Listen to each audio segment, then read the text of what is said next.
Salam alaikum. Je suis bien arrivée en Mauritanie, alhamdulillah. Après plusieurs mois de préparation, on y est enfin. Aujourd'hui, je vais vous parler des préparatifs à faire avant de partir vivre ici. Papier, billets d'avion, visa, logement, organisation des bagages. Cette vidéo est très pratique et basée sur notre expérience personnelle. Alors, prenez de quoi noter et c'est parti. Parmi les premières choses que nous avons faites, c'est nos papiers mauritaniens. Pour cela, il faut se rendre au consulat mauritanien à Paris avec les papiers mauritaniens de vos parents, leur acte de mariage et votre acte de naissance français. Il faut obligatoirement qu'un des parents soit présent. Une fois votre demande faite, le consulat vous attribuera un numéro national d'identification. Et c'est ce numéro qui vous permet ensuite de faire votre passeport et votre pièce d'identité mauritanienne. Vous pouvez les faire directement au consulat ou sur l'application Oui Yeti. Le passeport coûte 78 € et 68 centimes et la pièce d'identité un peu moins de 4 €. Pour nous, la délivrance a été assez rapide, moins de 2 semaines, alhamdulillah. Une fois nos papiers en poche, nous avons fait la même procédure pour nos enfants. Petit conseil important, pensez à appeler le consulat avant de vous déplacer, car certaines démarches ou documents demandés peuvent changer. Ça vous évitera de perdre du temps ou de faire un aller-retour pour rien. Pour ceux qui n'ont pas la nationalité mauritanienne, il faut faire la demande de visa 3 semaines avant le départ en ligne. Ça peut parfois prendre un peu de temps à être validé, mais pour nous, alhamdulillah, ça a été validé le jour même. Le paiement du visa se fait une fois sur place, soit en ourguia, soit en euros. Pour les photos, beaucoup ont eu des difficultés à importer le bon format. Nous, on nous avait conseillé le site Resizel Pixel, que je vous laisserai en description pour adapter les photos au bon format. Passons au logement maintenant.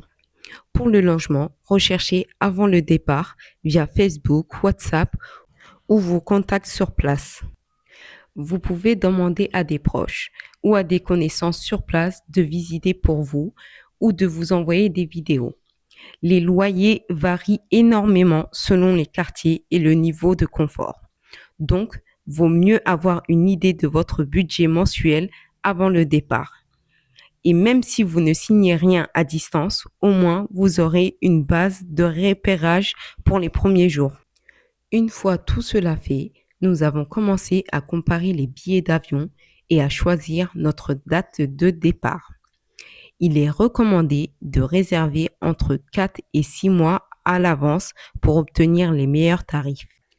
Nous avons choisi de partir après les grandes vacances scolaires pour 2 raisons.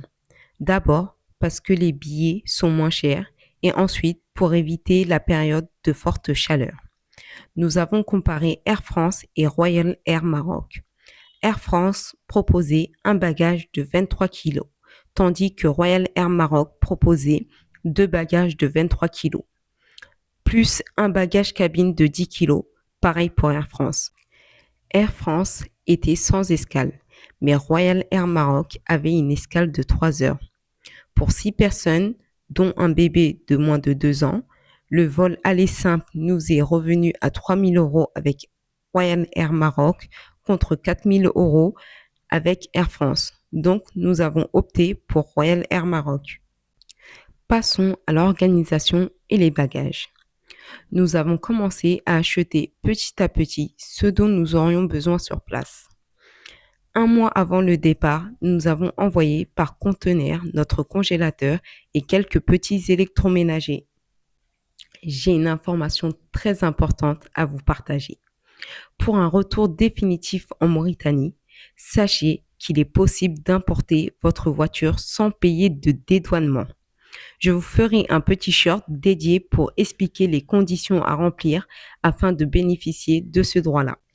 Si vous avez droit à plusieurs bagages comme nous, c'est-à-dire 10 bagages de 23 kg et 6 bagages à main de 10 kg, le conseil que je peux vous donner, c'est de choisir plus de sacs de voyage que de valises, car on peut y mettre beaucoup plus de choses à l'intérieur. Par exemple, j'ai pu y glisser un étendoir et même un petit dressing encore dans son carton que j'ai ensuite monté directement sur place. Il y a quelques astuces à faire pour mieux s'y retrouver à l'arrivée. J'ai mis un petit bout de tissu identique sur la poignée de chaque valise et de sac de voyage. Et j'ai numéroté chaque cadenas. Ensuite, notez le contenu de chaque valise à côté de son numéro, soit sur un cahier, soit sur votre portable. Par exemple, valise 1 égale électroménager, valise 2 vêtements, etc. Le bout de tissu vous permettra de repérer plus rapidement vos bagages à l'arrivée sur le tapis en Mauritanie.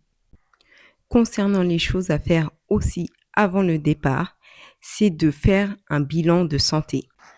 Prenez rendez-vous chez votre médecin traitant, chez un dentiste et chez des spécialistes si besoin.